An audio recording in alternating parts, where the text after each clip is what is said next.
हाँ, तो देखो हमने पढ़ा था कि आपके सामने अवशोषण की कार्य प्रणाली पढ़ी थी इसमें। तो अवशोषण भिन्न भिन्न पदार्थों में अलग अलग होता है आपके सामने। जैसे आपने पढ़ा था कि भाई वेदांत में किसका अवशोषण होता है, तो आप बताएंगे जल और जल अपघट्य का, प्लस आपके सामने विटामिन है, इनका अवशोषण वेदांत या बड़ी आंत में होता है। और औषधि कोई भी मेडिसिन हो सकती है, एल्कोहल हो सकती है, ड्रग वगैरह, इनका जो अवशोषण होता है वो आपके सामने अमाशय भाग में होता है। किसमें होता है? अमाशय भाग में होता है। यानी अवशोषण सबसे अधिक होता है वो ग्रहणी में होता है। कहाँ होता है वो? ग्रहणी में होता है। वैसे सबसे अधिक जो अवशोषण है वो छोटी आंत में होता है, ग्रहणी छोटी आंत का भाग होता है। तो इस प्रकार से हमने पढ़ा था कि अवशोषण इस प्रकार से होता है कि क्रियापाचन की जो मतलब क्रियाविधि थी उसमें पहला पद अंतर्ग्रहण था, दूसरा पाचन था, तीसरा अवशोषण था।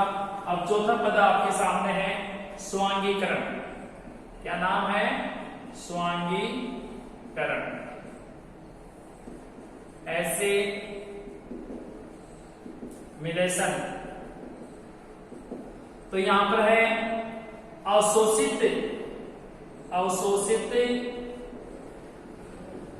भोज्य पदार्थों को रुधिर के द्वारा कोशिकाओं में पहुंचाना। कोशिकाओं में पहुंचाना क्या कहलाता है? स्वांगीकरण कहलाता है। इसमें जो आपके सामने CO2 गैस निकलती है, CO2 गैस जो बाहर निकलती है उसे भी हम स्वांगीकरण कहते हैं। तो आपके सामने हमने पढ़ा था कि जो औषधियां और अल्कोहल है उनका जो अवशोषण है वो आपके सामने अमाशय में होता है। उसके बाद में जो प्रोटीन है उसका आंशिक पाचन अमाशय में होता है। शुगर है, शर्करा या शुगर, इसका जो पाचन आंशिक होता है वो भूगोइका में होता है। यानी जो स्टार्च का मुख्य पाचन होता है आपके सामने स्टार्च का, वो आपने पढ़ा था कि छोटी आंत में कंप्लीट होता है। तो ये स्वांगीकरण के अंतर्गत आता है। इसके बाद में अपना जो पांचवा पद है वह है बहिक्षेपण। यानी ये अंतिम शब्द है बहिक्षेपण। उसके बाद में अन्य बिंदु आएंगे इसमें, बहिक्षेपण या इगेशन। इसके बाद में देखिए आपने पढ़ा है कि अपचित भोज्य पदार्थों को गुदा के द्वारा बाहर निकालने की क्रिया को बहिक्षेपण कहते हैं। यानी अपचित भोज्य पदार्थों को गुदा के द्वारा बाहर निकालने की क्रिया को बहिक्षेपण कहते हैं। इसके साथ ही देखिए इसमें जैसे मान लीजिए बड़ी आंत है, बड़ी आंत जिसको हमें बोलते हैं वह दांत। क्या बोलते हैं इसको? वह दांत। तो बड़ी आंत में देखिए तो मतलब अपशिष्ट पदार्थ में एक तो जल का अवशोषण हो जाता है और उसके बाद में जो विटामिन है इसका अवशोषण की वेदांत या बड़ी आंत में हो जाता है। इसके बाद में अपशिष्ट पदार्थ ठोस भाग में बदल जाता है। किस भाग में बदल जाता है? ठोस भाग में बदल जाता है, जिसको हमें अपशिष्ट मल या पदार्थ या विष्ठा कहते हैं। एक जो प्राणी होता है वो 24 घंटे में यानी दिन रात में 1 या 2 बार में मल उत्सर्जन करता है। कितने बार मल उत्सर्जन करता है? 1 से 2 बार में मल उत्सर्जन करता है। जैसे ही आपके सामने जो मलाशय है, मलाशय में संकुचन या दाब लगता है तो मलाशय में उपस्थित जो मलाशय अवरोधनियां होती हैं, मलाशय अवरोधनियां यानी 2 होती हैं, ये अवरोधनियां खुल जाती हैं और उसके बाद में अपशिष्ट पदार्थ या मल गुदा के द्वारा बाहर निकल जाता है। यानी अपशिष्ट पदार्थ को बाहर निकालने के लिए हमें लगभग कितना दाब लगाना पड़ता है? तो यहाँ पर जो दाब है 20 mm HD दाब हमें लगाना पड़ता है, जिससे मल जो होता है गुदा के द्वारा बाहर निकल जाता है। इस प्रकार से हमने पाचन की कार्य को कंप्लीट पढ़ा है। पहला बिंदु अंतर्ग्रहण था, दूसरा पाचन था, तीसरा जो आपके सामने मतलब अवशोषण है, चौथा स्वांगीकरण है, पांचवा है बहिक्षेपण। अब इसके बाद में पढ़ेंगे हम अन्य बिंदु इसके पाचन से संबंधित कौन कौन से बिंदु हैं वो पढ़ेंगे इसके अंतर्गत। पहला आता है इसमें कुपोषण। कौन सा बिंदु आता है? कुपोषण, जिसको हम मेल न्यूट्रिशन भी कहते हैं।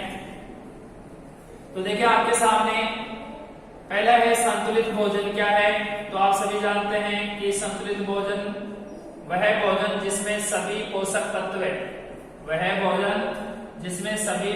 तत्व उपस्थित हो, उसे हम संतुलित भोजन कहते हैं।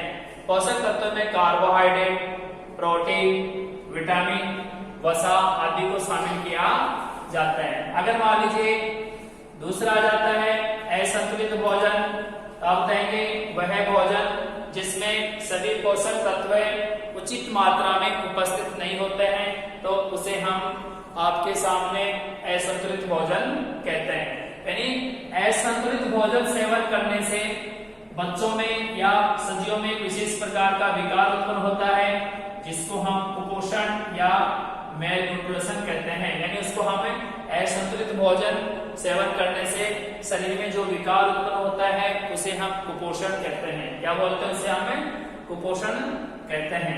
अब यहाँ पर जो आपके सामने कुपोषण है वो प्राय 4 प्रकार का होता है।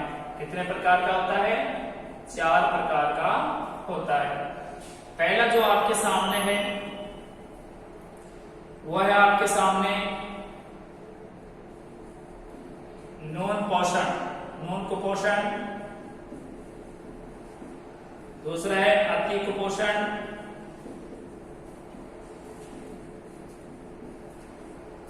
तीसरा है असंतुलित पोषण, असंतुलित पोषण। और चौथा जो आपके सामने है विशिष्ट न्यून पोषण। यानी कुपोषण 4 प्रकार का होता है। एक को हम बोलते हैं न्यून कुपोषण, दूसरे को बोलते हैं अति कुपोषण, एक को बोलते हैं असंतुलित पोषण और एक को बोलते हैं विशिष्ट न्यून पोषण या विशिष्ट पोषण। तो देखिए न्यून के नाम से ये न्यून यानी कम। जब संतुलित भोजन में पोषक तत्वों की मात्रा आवश्यकता से कम हो तो उसे हम बोलते हैं न्यून कुपोषण। क्या बोलेंगे उसे हम? न्यून कुपोषण। जब संतुलित भोजन में पोषक तत्वों की मात्रा सामान्य से अधिक हो तो उसे हम बोलते हैं अति कुपोषण। क्या बोलेंगे उसे हम? अति कुपोषण। यदि किसी संतुलित भोजन में पोषक तत्वों की मात्रा अधिक भी हो और कुछ कम हो, असामान्य स्थिति में हो, तो उसे हम असंतुलित पोषण कहते हैं। इसके बाद है कि जब संतुलित भोजन में जो पोषक तत्व होते हैं उसकी मात्रा बहुत ही कम होती है या विशिष्ट पोषक तत्व नहीं होते हैं, तो उसे हम विशिष्ट न्यून पोषण कहते हैं। तो इस प्रकार से पोषण आपके सामने 4 प्रकार के थे। इसके बाद में यहाँ पर जो आगे आते हैं, जैसे मान लीजिए आपके सामने कुपोषण से होने वाले कौन कौन से रोग हैं उनके बारे में हम पढ़ेंगे। कुपोषण से कौन कौन से रोग होते हैं? पहला जो रोग है आपके सामने वो है क्वासी और कौल। कौन सा है? क्वासी और कौल। ठीक है, पहला रोग है ये केवल प्रोटीन की कमी से होता है। इसकी कमी से होता है, ये प्रोटीन की कमी से होता है। दूसरा जो आपके सामने रोग है उसको बोलते हैं मैरस्मस। क्या बोलेंगे इसको? मैरस्मस बोलेंगे दूसरे रोग को। जो मैरस्मस है ये प्राय प्रोटीन प्लस कैलोरी की कमी से होता है, यानी ऊर्जा की कमी से होता है मैरस्मस। इसके बाद में तीसरा जो रोग है वो है जीरोपथैलेमिया। जीरोपथैलेमिया, तो ये आपके सामने विटामिन ए की कमी से होता है। चौथा जो आपके सामने है इसमें जैसे मान लीजिए रक्तहीनता, रक्तहीनता इसको हम बोलते हैं एनीमिया। क्या बोलेंगे इसको हम? एनीमिया बोलेंगे, रक्तहीनता या एनीमिया। तो ये लोहे तत्व या आयरन की कमी से होता है। इसके बाद में पांचवा है घेंगा या गलगंड। गलगंड या घेंगा, ये जो रोग होता है ये आयोडीन तत्व या खनिज की कमी से होता है। तो देखिए इस प्रकार से कुपोषण से मतलब 5 रोग होते हैं जो आपके सामने दे रखे हैं। कवासी और कोर के प्रोटीन की कमी से होता है, जिनका वर्णन हम आगे पढ़ेंगे अभी। मेरेस्मस है प्रोटीन प्लस कैलोरी की कमी से होता है। इसके बाद में जीरोपैथेलेमिया है, ये विटामिन की कमी से होता है। रक्तहीनता, रक्तक्षीणता और एनीमिया जो रोग है ये भोजन में लोहे तत्व की कमी से होता है। और पांचवा है गलगंड या घेंगा, ये आयोडीन की कमी से होता है। इसके बाद में अगला जो रोग आता है वो आता है मोटापा। कौन सा आता है? मोटापा।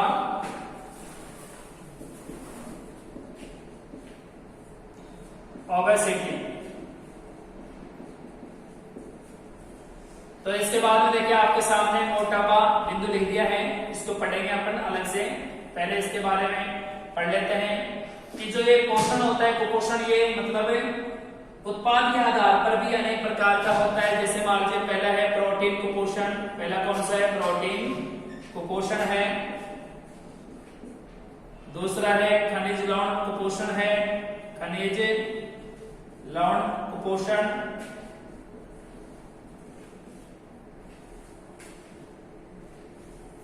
तो आपके सामने प्रोटीन से होने वाले कुपोषण को हम क्या बोलते हैं? प्रोटीन कुपोषण बोलते हैं। जैसे इसमें पी, इन रोगों का PN भी कहा जाता है, प्रोटीन एनर्जी मेल न्यूट्रिशन भी इनको कहा जाता है।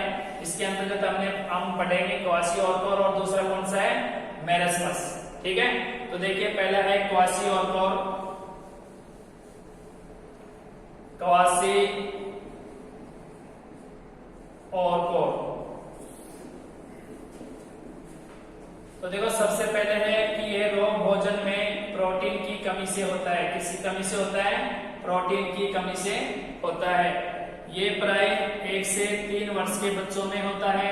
1 से 3 वर्ष के बच्चों में ये रोग हो जाता है। इसके बाद में जैसे मान लीजिए 1 किलोग्राम वजन है तो उसके अनुसार 5 ग्राम प्रोटीन होनी चाहिए, लेकिन वो उससे कम प्राप्त होती है, इसलिए क्वासियोर रोग हो जाता है। इसके जो आपके सामने लक्षण है वो इस प्रकार से है। पहला लक्षण है कि पेट फूलकर बाहर आ जाता है, बाहर आ जाता है। इसके बाद में जो दूसरा आपके सामने है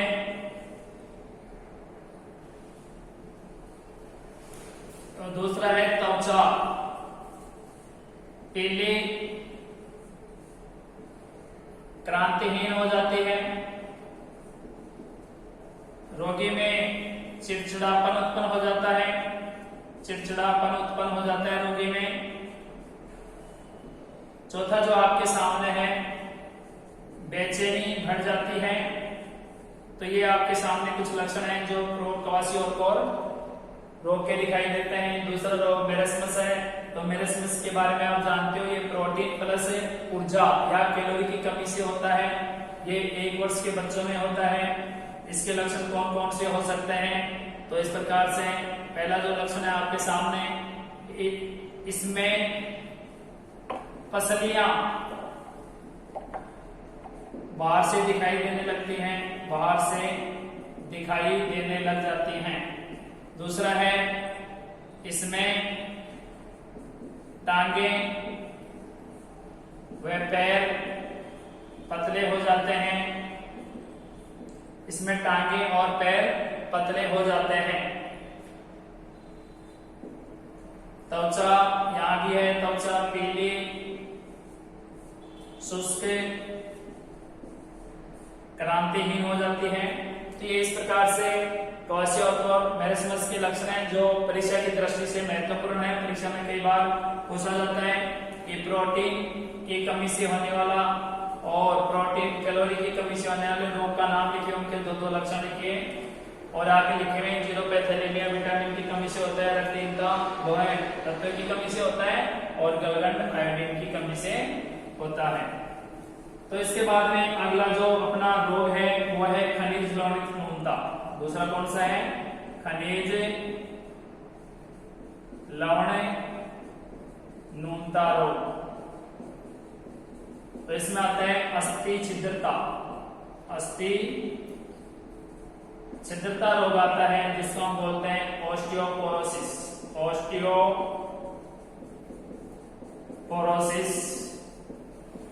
ये जो रोग होता है ये कैल्शियम की कमी से होता है। कौन से? आयरन की कमी से होता है, कैल्शियम आयरन की कमी से होता है।